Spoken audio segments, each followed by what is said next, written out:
Dadaan muna ako kay Lolo Ambo at tanong ko rin po kung saan ko matatagpuan yung anak ko at malaman ko rin kung ano na yung sitwasyon niya ngayon. Biglang umarang yung mga bandido mga tol.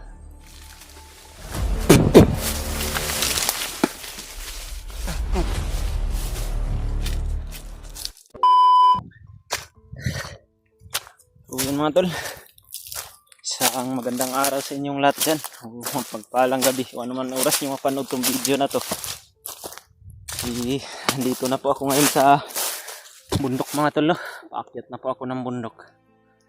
At dadaan po muna ako kay Lolo Ambo mga tol para magbigay din ako ng alay sa kanya at magpabasbas na rin. At tanungin ko na rin po siya kung saan ko matatagpuan yung anak ko ngayon mga tol.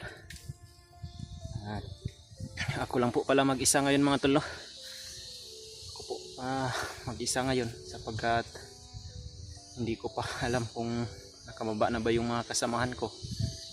Dahil napakarami din ang problema namin ngayon mga tol. At si Brad Dib nga po pala mga tol hindi ko kasama sapagkat karawan po ngayon ng kanyang asawa at ako lang po yung umakyat ngayon sapagkat hindi ko na rin hindi ako makampante doon sa baba ng bayan mga tol. Lagi pong nasa isip ko po kung ano nang sitwasyon ngayon ng anak ko. Yan. Umakyat po ako mga tol kahit ako lang po mag-isa. Mag-iingat naman po ako. At lagi po akong nakahanda mga tol. Yan. Susunod naman kaagad yun si Brad Dib mga tol. Tutulong din po siya sa akin at sa mga kasamahan din po namin na may nangangailangan ng tulong. At na success po namin naligtas yung anak ni Brad Dib mga tol na si Cyrus. At hindi na po kami nag-video sa pagbaba namin para mas madali yung pagbaba namin ng bundok at hindi po kami masundan ng mga kalaban. At hindi rin nila kami mamonitor kung saan kami patungo para hindi na din mabihag pa ulit yung mga tol. Proteksyon na din yun sa anak ni Brad Dib at sa kanyang pamilya. At mas binabuti na namin mga tol na wag na mag-video at hindi na rin kami nag-update doon sa baba mga tol para dahil kuha na po kasi namin mga tol lesson learned na po namin yun ni Brad Dib, yung lagi naming ka-update doon sa baba. Kaya kami nasundan ng mga kalaban at kaya nalusob yung bahay nila at nakuha yung mga anak namin. Kaya ngayon magpapatuloy po ako sa pag-akyat mga tol. Dadaan muna ako kay Lolo Ambo at tanong ko rin po kung saan ko matatagpuan yung anak ko at malaman ko rin kung ano na yung sitwasyon niya ngayon para dahil sobrang nag-alala na rin po kasi yung asawa ko mga tol Kaya nagpapasalamat po ako sa nagsuporta po sa akin mga tol, lalong lalo na sa pag-akyat ko ngayon dito sa bundok. Nagbigay po ng kunting tulong o malaking tulong na po talaga yun sa akin mga tol para may pangbaon ako. Shout out po sa iyo ate Michelle Canite at kay lalong lalo na rin po magpapasalamat din po ako ng lubos sa kay ate Mirna Huot at sa walang sawang pagsuporta po sa amin at kay Mami Maria Teresa Bayugos at kay ate Jess Libra at sa lahat po ng hindi ko nabanggit mga tolo. Sobrang dami nyo po kasi na nagpapa-shoutout sa atin. Hindi po natin mabanggit lahat mga tol dahil sa marami pong gumagambala sa aking isipan ngayon. Hindi ko po makuhan yung mga pangalan nyo mga tol. Salamat po talaga ate Mirna Huot at siya ate Michelle. At ngayon po mga tol, magpapatuloy po ako sa paglalakbay dito sa bundok. Napakalaki po to ng bundok tong lalakbayin ko mga tol. Dito po ako dumaan para mas madali po akong makaabot doon sa pupuntahan ko po mga tol, no? Doon po sa harian ni Lolo Ambo. At nagpapasalamat dito pala ako mga tol sa mga naging success ng mga kasamahan ko, lalong lalo na kay Kuya Buds at kay Brad Julius. Nabalitaan ko rin po pala mga tol na si Brad Easy ay gumaling na pala siya mga tol sa pinatama po na orasyon sa kanya ni Lolo Ambo, na luwa niya po yung bato na pinalunok sa kanya ni Commander Bagnot. At si Brad Martin pala itinulungan ng kanyang bayaw mga tol, si Brad Ray. Medyo luwag-luwag na po yung mga kuan namin ngayon mga tol, iniisip dahil nang nakaraan sobrang dami talaga ng mga problema.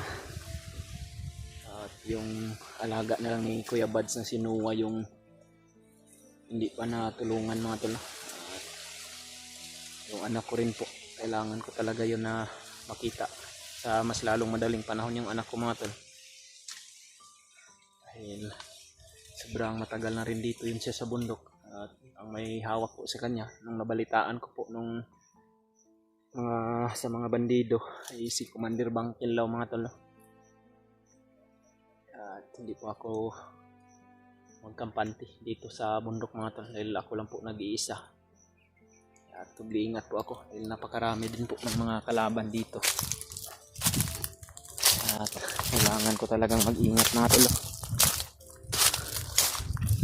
At susunod naman din kaagad yan si Bradley mga tol. Magsisend na lang po ako ng location sa kanya sakaling makontak niya na ako na papunta na siya dito sa bundok.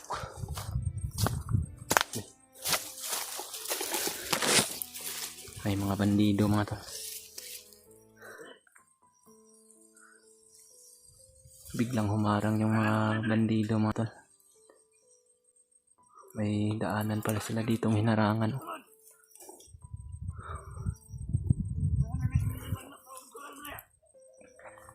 Mga tauhan to ni Commander Bagnot mga tol.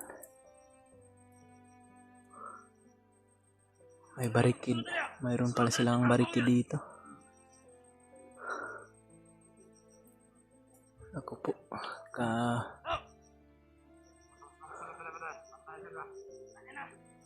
marami pala siya.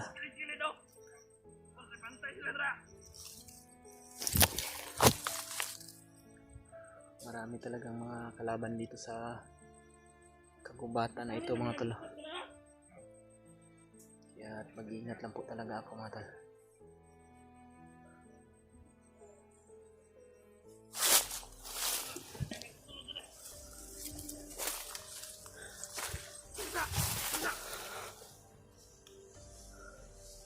Mayroon po silang bako dito na ginawa mga tol.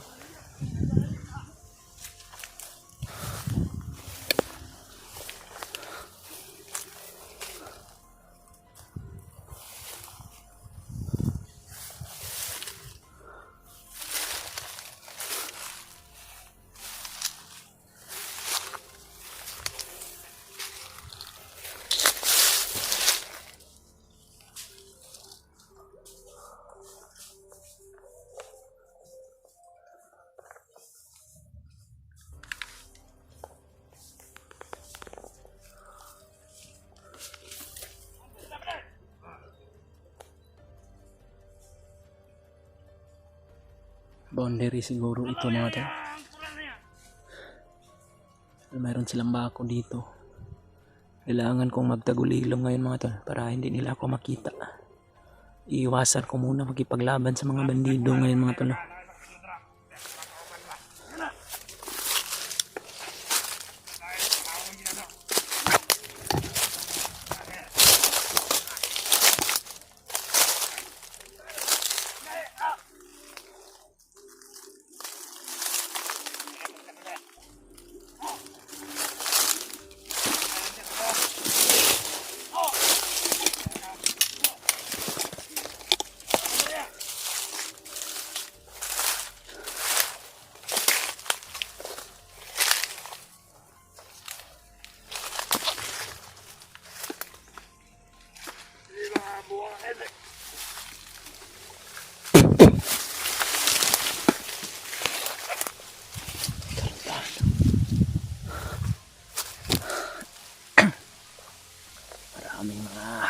bandido dito mga tol.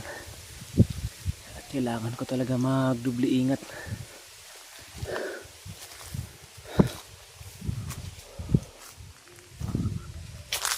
Pagkalaki ng bundok dito mga tol. Sana po matagumpayan ko po itong mga plano na nasa isipan ko mga tol.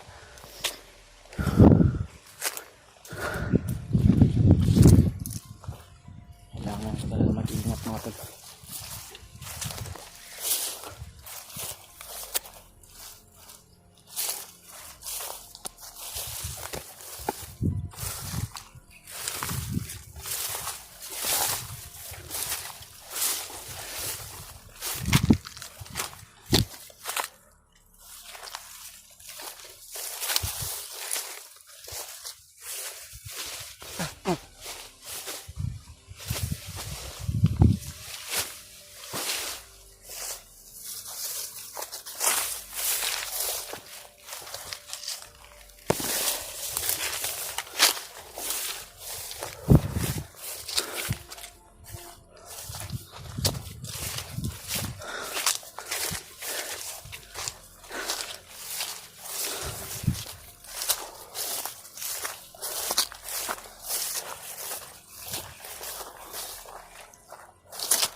Medyo malayo-layo na pala itong ilakbay ko mga tol.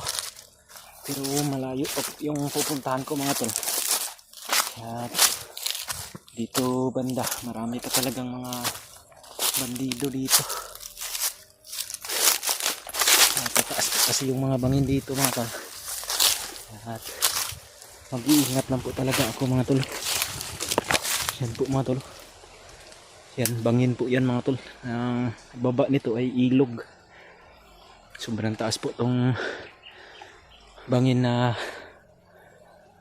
nasa baba mga tol. At delikado talaga pag maambos ako dito. At ingat lang po talaga ako mga tol. At hinihingi ko rin po yung mga dalangin niyo po sa akin mga tol. Lalong-lalo na po sa anak ko. Sana po ligtas pa po siya ngayon mga tol. At sana po maabutan ko po siya ng ligtas at may ligtas ko po siya sa mas lalong madaling panahon para hindi na po siya paano mga tol. Ngunit hanggang ngayon wala pa po talaga akong balita sa kanya mga tol, no? Kailangan ko talagang dumaan kay Lolo Ambo para malaman ko kung ano na talaga yung sitwasyon niya ngayon at kalagayan niya at kung saan ko siya matatagpuan. At hihingi po talaga yung mga dasal nyo sa akin mga tol. Nag-video na lang din po pala ako ngayon mga tol sa pag-akyat ko para malaman din po ko ng mga kasamahan ko mga tol, no? Baka sakali na matulungan rin nila ako sa problema ko po mga tol. Nila sobrang kawawa po talaga yung anak ko mga tol. Hiniwalay siya sa anak ni Bradley kasi maingay po kasi yung anak ko mga tol. Parang nagka-trauma yun sa kagagawan ng mga bandido sa kanya.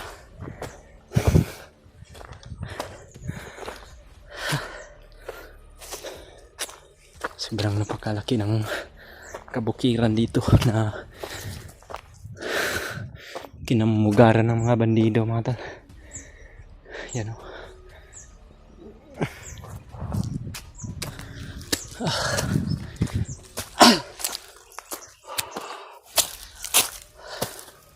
Hindi ko niramihan masyado yung pagkain na dala ko mga tol.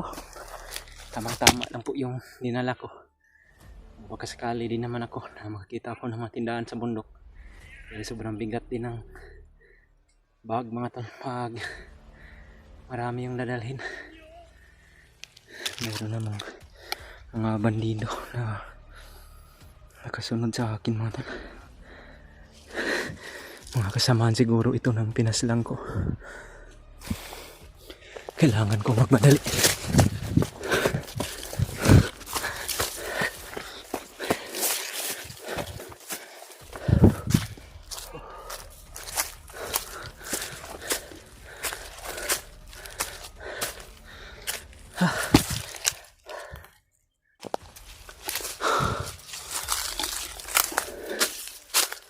Uy, kalaban mga tol.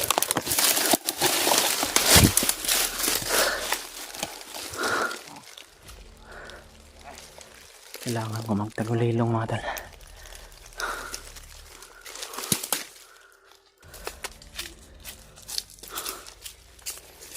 Maraming mga kalaban dito sa dinaanan ko mga tol.